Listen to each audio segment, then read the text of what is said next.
recording you and you recording me. Okay, sure. Oh, hi. We're with Joyce today. And we're back at Madison-Bouckville, of course. I'm so excited. Dogs are the star of the show. We're in one tent, and there are miles of tents in this town. We'll never see it all. Funny, I drove all the way cross country to see Skookum dolls, which originally came from Washington, but they know what they have. The doll with the papoose here is $65. That's about the right price, actually. This one has wooden feet and an interesting wrap, the male figure here.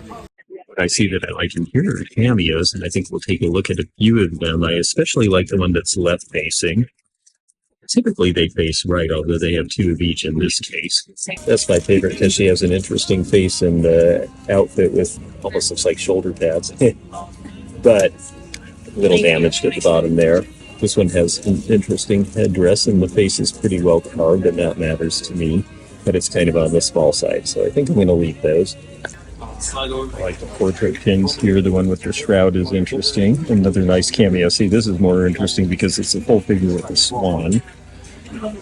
Victorian fig. That was actually a fertility symbol back in ancient times.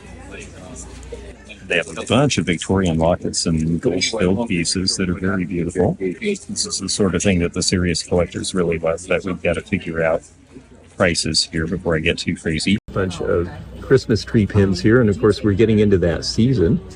$9 on that. Wreath pin is fun. A lot of these are more cheaply made because they figure you're only wearing them a short time each year. Here's some fun old Christmas. And I figured someone might buy.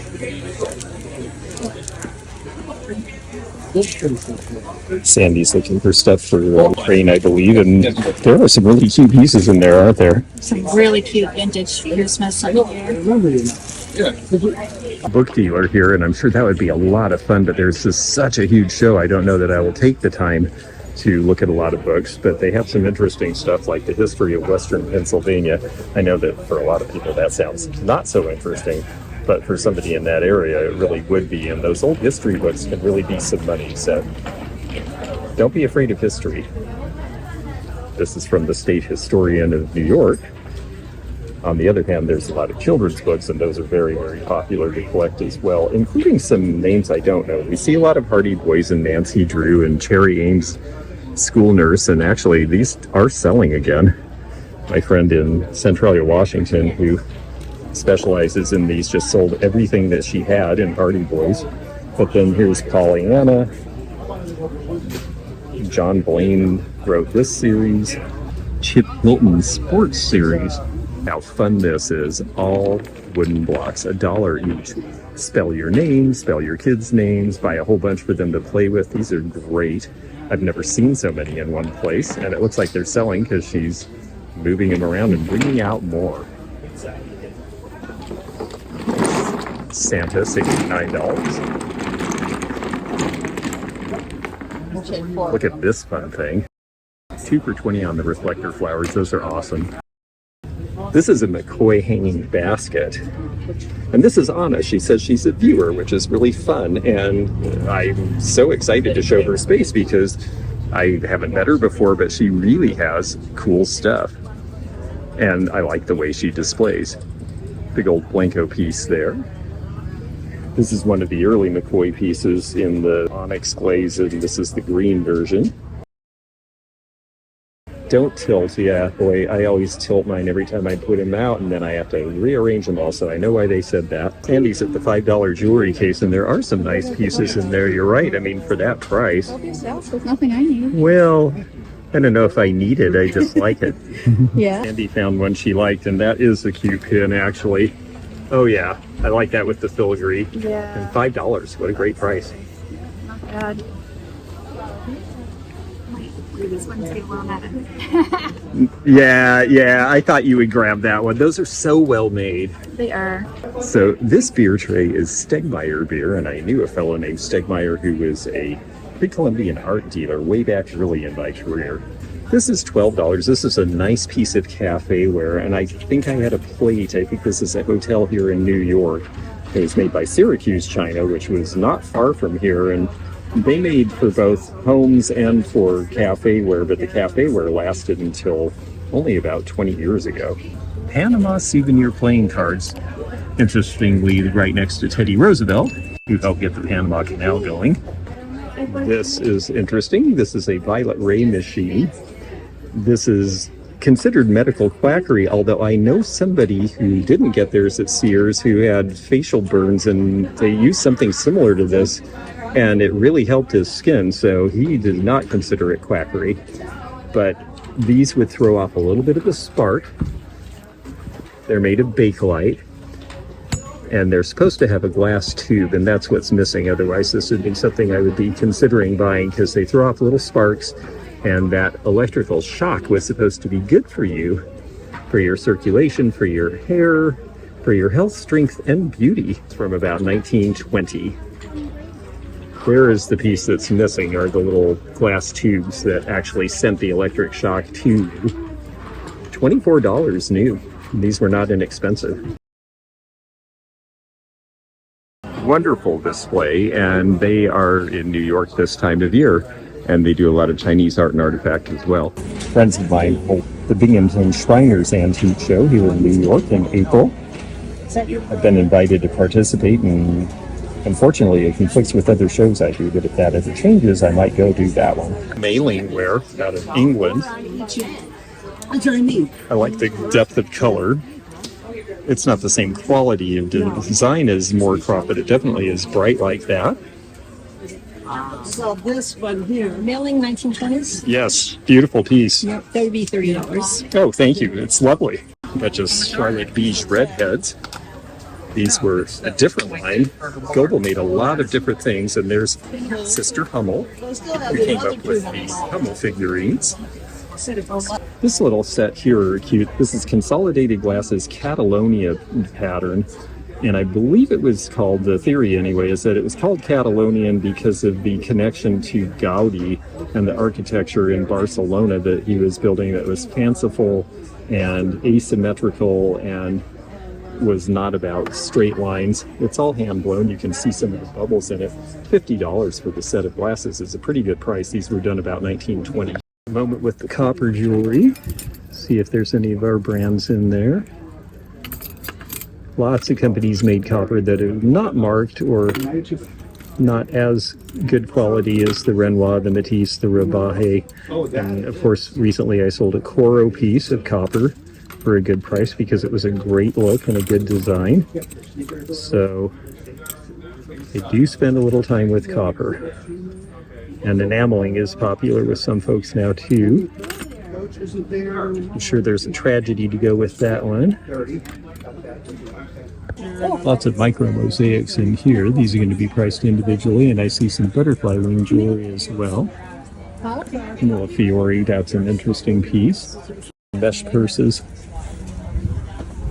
Just love them. The condition looks good too, and she says most are Whiting and Davis.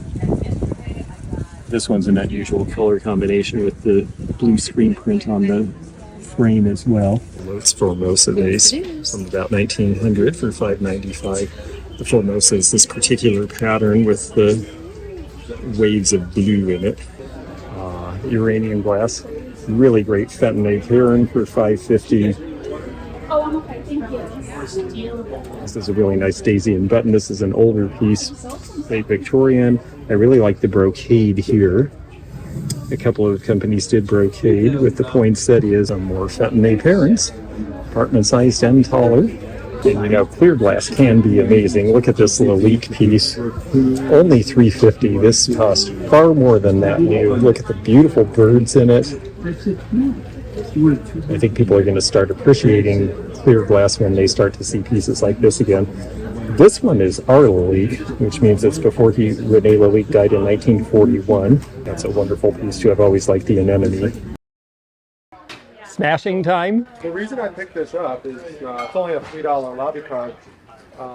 Even it's not actually a horror movie, but people who like horror movies, and there's people out there that like splatter and they like that, you know, blood and gore and stuff. Oh yeah. They would buy something like this, and also because it has kind of a zombie-esque type of look to it. Like this guy just kind of looks like he's like dazed. It's so blurry and kind of such a bad B-movie photo Right. that it really works, and it just looks like they're spraying ketchup on each other, That's just like all a it really horror is. movie. Yeah, that's all it really is. But you know, I think some horror fan would actually like to display it, and that's actually how I would pitch it and put those types of keywords in the Absolutely, absolutely. Someone will definitely buy that. It sort of looks like the first one of the scenes from Chopping Mall. Yeah, exactly. Yeah, something like Night of the Living Dead or something. You got to consider your audience when you're looking at this stuff and not be locked into what it actually is. Exactly. Sometimes try to figure out a way to market it to another audience. That's right, and that's very cool. And it's original because the movie came out, which looks like a really horrible movie, came out in '67. That's right. And there's the '68 date, which is when it was probably released. Yep. So you know it's original.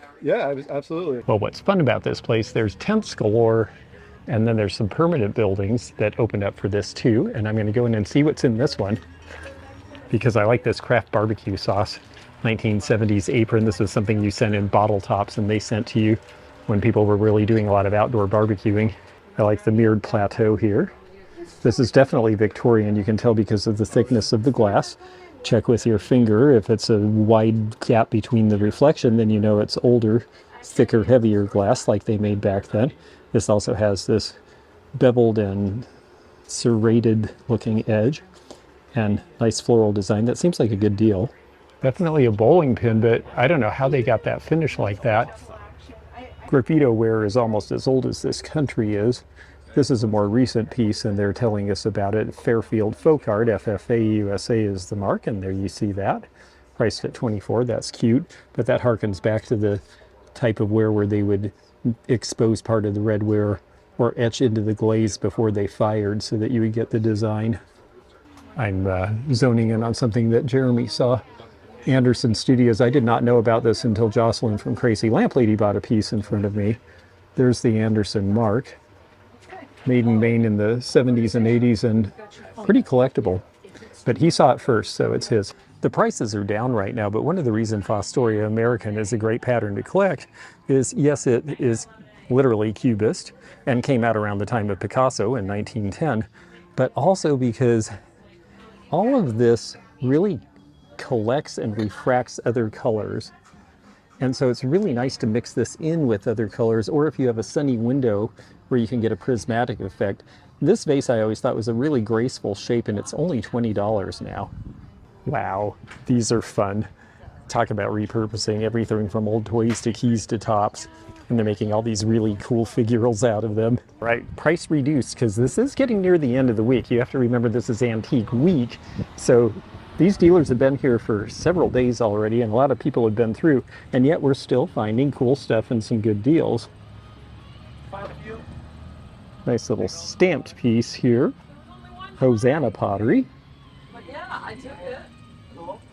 This is a nice old Staffordshire piece, a little chippy on the edge there though. The classic 70s chalk owl lamp. This section is where you're more likely to find a few interesting and oddball things, maybe some better prices, but we're a little more exposed to the elements, as you see by the wind. I find these kind of fascinating. House Beautiful. This is the New England edition. I didn't realize they had regional editions. And this is your house planning number, so it's going to show you how to show your calla lilies in a vase, but it's also going to show you things like water tanks and Camel cigarettes, of course. Country Living in New England. Preface to the usual edition. What people are doing, I'd actually like to see a lot of stuff like this these days. The spring flower show, people having rock gardens, cavalcade of sports. Where's the house stuff in House Beautiful? Let's see if we keep going. I'll bet we'll find something, including a gentleman's country estate in Groton, Massachusetts, which I'm sure was very expensive in dollars back then. $3,806, as a matter of fact. Gleanings in bee culture. I have an apiarist in our audience, and I feel like I probably should pick one or two of these up. The American Honey Queen. Yeah, I think this might be interesting for her, so I'm going to see if I can pick one or two that have interesting graphics. I think the one with all the bees on it might be the one to get. 1965. Cool Perry's ice cream stand from some old place in New England. Ice cream is more popular per capita in New England, the coldest part of the country, than anywhere else. Go figure. That one is $1.95. Bunch of cool old phonograph horns. I don't know if this was a store display for cylinders, but that's certainly a great way to use it.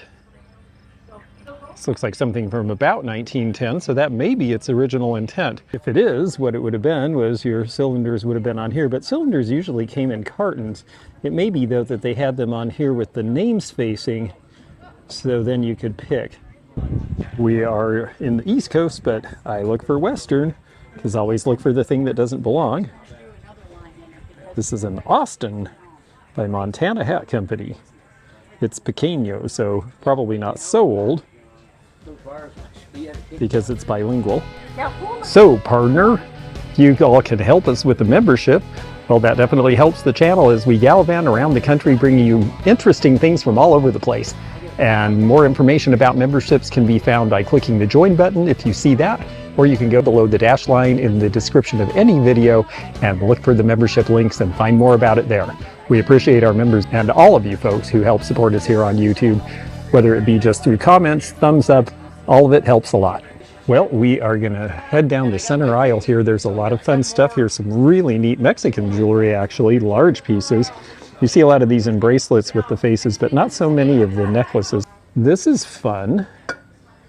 $65 for the set. This looks like wine art or Tamac out of Oklahoma from the 50s. But it's Allens of California. Interesting. That would be the third choice in these drip glazes from that time. Fun to see California pottery out here. California pottery was considered way too casual for people on the East Coast until 1951, when the California potters took a suite at a hotel across from the New York gift show where they were not allowed to sell, and they stole the show. And that's when the casual styles of California started to become very appreciated on the East Coast as well. This is a fun Hager piece with that very vibrant glaze. I'm a fan of these. This is Hjorth from Denmark. There's the mark. A little bit of a chip there, otherwise I'd be tempted. David Stewart of Lyons Valley. This is another studio that is worth looking for. That's not a bad price at all. There's another McCoy Onyx style piece. That's nice with the mesh, or the netting. That gives it a definite look. On your bed. There you go. I'll work it. If I carried a purse, it'd be full of junk. Well, and these are especially good because they rattle around and let everybody know what you have. I'm fascinated by the tape. I know, I saw that too. I was looking at that too. That's Bakelite? Probably lucite. This is a cool store display. Parasto Wondertone Roth and Tricolor. These are going to be violin strings and various instrument strings actually. This one's a G string. Ooh. This is really neat though, and it's got a lot of the original product, and it's priced at $3.95. I've never seen that store display before. If you had someone who was into stringed instruments, I think they'd have to have that. $4.75 on this dental cabinet. I really like the way these work. The doors are so smooth. And that's actually a pretty good price. I've seen them price double that in stores lately. Nice to see some real porcelain signs that are not reproductions. Cloverleaf ice cream, that's a flange side. That would have been on the side of a building. Cook's beer, this is something that's popular in Evansville, Indiana, because that's where Cook's was made. This is new old stock. No minors served. Jugtown is a pottery that we don't see in a lot of other places. It's wheel thrown, as you can see in there. Great glaze. There's the mark on the bottom. Kind of hand formed, as you can see, and that's part of the appeal, much like Bybee pottery from Kentucky and other small potters from that era. $35 is a good price on it. And aren't these interesting? Museum expansion products of the WPA in District 5, the Keystone State, Pennsylvania. Here we have the Indian burial, examples of manor houses in Cortland, Norwegian peasant houses, English-style thatch houses. These were all done in the 1930s as demonstrations and educational pieces. and also to help support people through the WPA. Really neat to see a collection like this all together. They're rather scarce. People from Europe that did plaster work created important buildings and houses from around the world. This is a rare one. This one's really great, actually, yes. They only made a set of 6. This is one of 6. And That- these were all Native Americans. Yeah. 6, and we had 2, and 1 we sold to a friend who needed one for his collection. They're fantastic. I've seen a lot of WPA art in big public installations, but I've never seen these before, so thank you very much for sharing that. Quite welcome. A sandblasted studio piece from 1990 with the signature ACOG. I haven't heard of ACOG before, but I really like the design. It's very neo-deco with all of the geometrics, and it's $40, and I'm going to take it because I just have a feeling it's something really nice. We're oohing and awing over Josh Simpson. There's a marble in the case, and then this one's been made into an armillary, which is really unusual with a nice brass setting there. And she's got this priced at $295. The marble that we saw is this one here. Well, it's really like a small paperweight. And look at the detail in there. Definitely a good studio glass artist to know. Inhabited Planet series because he has a satellite. Oh, interesting. Oh, see, Sandi told me something I didn't know. So this series is called Inhabited Planet. There's a satellite up in the corner there, that blue piece. See how it's separated from the rest of the design. Really interesting to know. And this is Orient and Flume.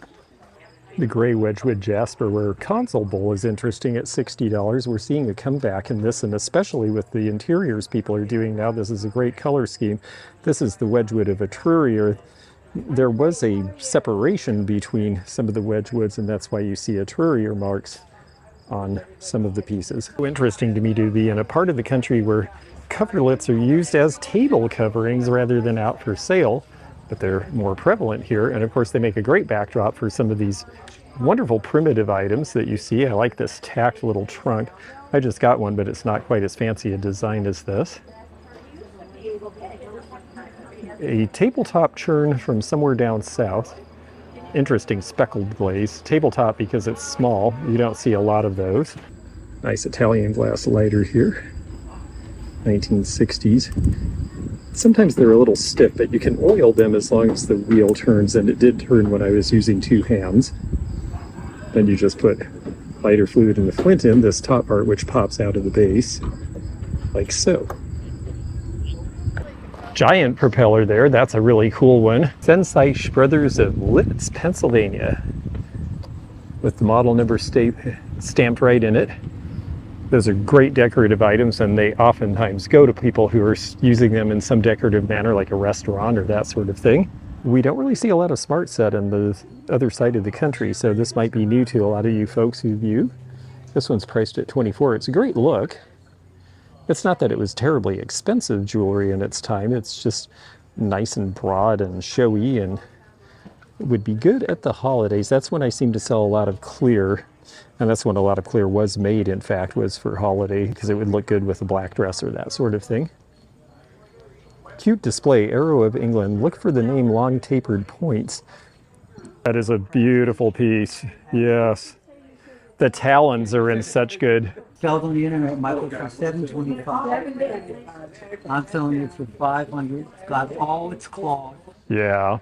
which you don't see often. No, they're usually a little damaged. I've had smaller birds, the raven, and they always seem to be missing just the very point of one of the toes. This is in wonderful condition. Mark for Dresden is underneath, and I can't really show you because I don't have a free hand to pick it up, but it is a very beautiful piece. You can tell by the decoration it's that quality level. Oh, thank you. The gentleman who's selling it. Ah, there's a Dresden mark right inside there, yes. Look at all the wonderful portraits. Some are painted on ivory, some are painted on paper. This one's gouache on paper. These are just really, really sweet and very collectible. Prices seem to be in the $200 to $300 range, which is about appropriate for what they are. And you can date them in large part by the hairstyle. That particular one should date to sometime in the mid-19th century. Oh, the big one is Dutch. And then the large one here is Dutch, okay. That one's Marie Antoinette. These are two ladies in waiting, those who've lost their heads at the same time. Oh, interesting. One who a collector came by and told me he knew the name of one of the ladies in waiting. Oh, how interesting, yes. This gentleman wanted to show us something interesting in the way of union cases. You hear that term, but here's one with the picture out so you can see. Genuine union case with the 1854 patent, about the time that daguerreotypes really started to be available, and then ambrotypes and then tintypes. So that's very interesting to see the print in the back. Usually they're covered up with a picture and you never imagine to actually see what the case itself would look like. And this one has a nice velvet liner. And we'll be delicate here. There's the outside. The canted corners are a little more unusual as well, so this one was not used. These are hold to light cards, and they're framed so you can't really see exactly what they do, but when you hold them to light, another image comes out. These are from the 1904 St. Louis World's Fair. It's the windows that light, so notice they put buildings that had a lot of windows in this, and you kind of get the idea, but if you held it up, the paper is thin enough the way it's made that you would actually see it as if it was light coming through all the windows. A very clever thing, and there are people who collect just hold-to-light postcards. Nice collection of compared faience glaze here. You can tell this one's a little bit older because of the decoration and a little bit more crudeness in the firing, but really interesting. And then some very interesting Imari pieces. I really like the fish. It's like a flounder. You see the two eyes there, and that looks like it's late dynastic period. And a very pretty piece of cloisonne in the form of this jar. Chinese scribe-related items and scholar-related items are pretty collectible too, and these are ink stones. You don't see a lot of these anymore. They're both priced at $125. Oh, I thought that was my stroller. This is a nice example of a satin vase that is real. Look at the broken pontil. Look at the evidence of wear. A lot of these were done by AA imports in the 1980s and 90s, and people are buying them and selling them and not realizing they're reproductions, but this is real. So look for that sort of evidence. Lots of signs.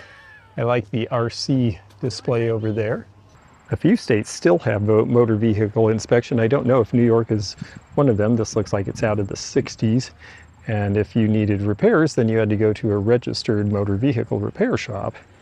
These are priced at $75 and $90. These are very interesting. I've only seen one once before, and these were used in mines for safety devices. They have a big bellows so that you could pump this horn. One pump meant that air needed to be sent. 2 pumps meant that you needed help, and 3 pumps meant get us out of here now, and it would blow that horn as a big siren. This is popular to use when mine safety started to become more of an issue around 1900. Mining was a very dangerous job then, but even more so beforehand. These blenders were made just down the road in Rochester, New York, and come in various colors. I just always like the top, $10 on that. Rochow swirl mixer. Plastic Fantastic from the 50s kitchen. And in this box is a foghorn. Another really cool turn of the last century piece. Just to show you how immense this is, we've seen about 2 of these many fields. We will have to come back here. If you enjoyed this video, check out this one. Also, click thumbs up to like this video and check the description for information about our Patreon, our memberships. We've got a lot of different levels with different perks and bonus videos and early content. Also, please do check out our website, theantiquenomad.com, for appraisal help. And we'll see you again for more adventures in the antique and vintage community soon. Bye for now.